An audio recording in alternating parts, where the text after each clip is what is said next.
Halo teman-teman, hari ini saya akan menjelaskan Deep Learning Basic Understanding-nya. Dan saya sendiri adalah Alexander Makarios dari Binus Kemagisan B25 dengan NIM 250, 2020, dan 440. Jadi, apa sih yang akan kita pelajari di sini? Pertama, kita akan mempelajari definisi dan basic explanation dari Deep Learning tersebut, di mana ini adalah introduction, lalu neural network types-nya, transformer models, dan yang terakhir adalah types of applications. Jadi untuk introduction-nya sendiri, deep learning itu adalah suatu metode yang mengubah cara mesin mengerti dan berinteraksi dengan data kompleks, di mana jalur pembelajarannya itu mengikuti neural network seperti otak pada manusia pada umumnya.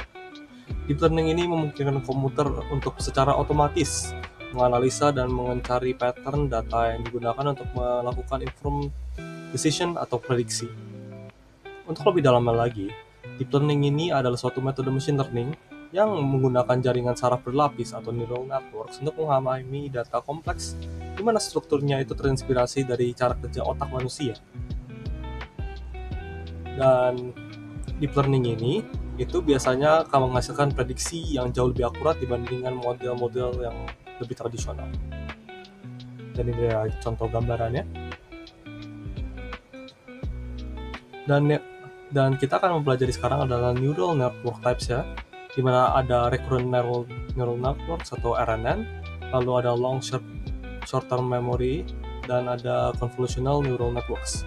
Pertama kita ke RNN dulu, di mana ini adalah model deep learning yang dirancang untuk mengolah data berurutan atau sequential data seperti time series, teks, ataupun suara. RNN ini memiliki kemampuan untuk mengingat informasi sebelumnya melalui hidden state, sehingga informasi dari waktu sebelumnya dapat mempengaruhi output saat ini. Dengan mekanisme ini, RNN mampu menangkap pola temporal dalam data, namun RNN memiliki kelemahan seperti masalah vanishing gradient yang dapat membuatnya sulit mempelajari data dari dependensi yang jangka panjang.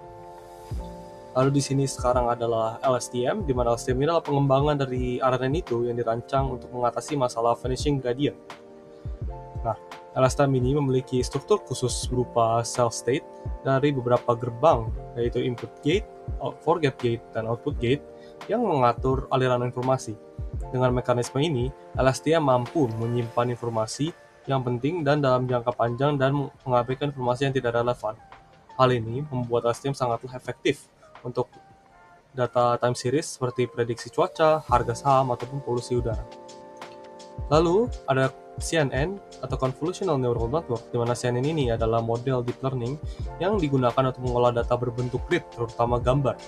CNN bekerja dengan menggunakan operasi konvolusi untuk mengekstraksi fitur penting dalam data seperti tepi, tekstur, dan pola.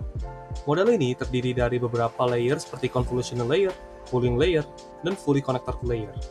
Dengan kemampuannya dalam mengenali pola spasial, CNN sangatlah efektif untuk digunakan dalam computer vision seperti klasifikasi gambar, deteksi objek, dan pengenalan wajah.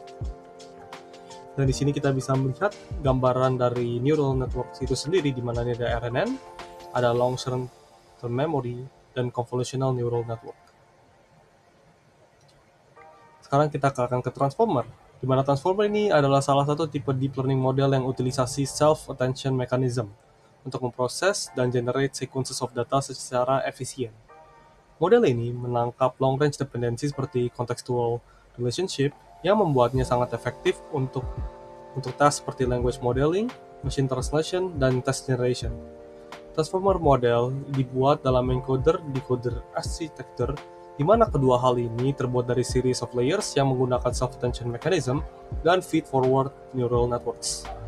Arsitektur ini memungkinkan model untuk memproses data secara paralel yang meningkatkan efisiensi dan efektif untuk task yang meliputi data sequential. Dalam transformer, itu terdapat suatu encoder dan decoder yang berfungsi untuk encoder yaitu memproses input sequence data dan membuat representasi data, dan decoder tersendiri itu membuat output data berdasarkan representasi encoder dan previously predicted token. Encoder dan decoder bekerja sama untuk mengubah input menjadi output yang diinginkan seperti translate suatu kalimat dari satu bahasa ke bahasa lain atau membuat respons pada query. Jadi, untuk beberapa aplikasi ya, ini ada beberapa contoh aplikasi penggunaan deep learning, di mana pertama ada computer vision, NLP, generative AI, dan data analytics and prediction. Computer vision sendiri adalah penerapan deep learning yang digunakan untuk memahami dan menginterpretasikan data visual seperti gambar, video. Model deep learning seperti convolutional neural network ini digunakan untuk mengekstraksi fitur penting secara otomatis sehingga model mampu mengenali objek, wajah, ataupun pola tertentu. Teknologi ini banyak digunakan untuk dalam tes seperti image classification, object detection, dan facial recognition. Lalu kedua adalah natural language processing atau NLP, di mana NLP ini adalah penerapan deep learning yang berfokus pada pemrosesan dan pemahaman bahasa manusia. Model seperti recurrent neural network, LSTM, dan transformer itu bisa digugakan untuk menangkap konteks dan hubungan antara kata dalam teks. NLP memungkinkan komputer untuk melakukan task seperti task classification, sentiment analysis, machine translation, serta chatbot. Lalu, ada juga generative AI, di mana generative AI ini adalah penerapan deep learning yang digunakan untuk menghasilkan data baru yang menyerupai data asli. Model seperti Generative Adversarial Network atau GAN dan Transformer dapat membuat teks, gambar, audio, atau bahkan video.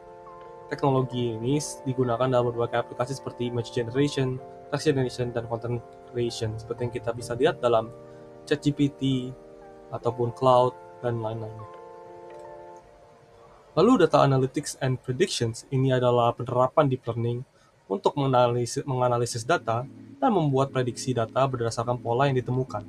Model deep learning mampu menangani data dalam jumlah besar dan kompleks untuk menghasilkan insight yang akurat. Teknologi ini sering digunakan dalam forecasting, recommendation system, anomaly detection, serta prediksi tren dari berbagai bidang seperti bisnis dan kesehatan. Sekian dari presentasinya, terima kasih. Dan ini untuk source-nya. Sekali lagi, terima kasih.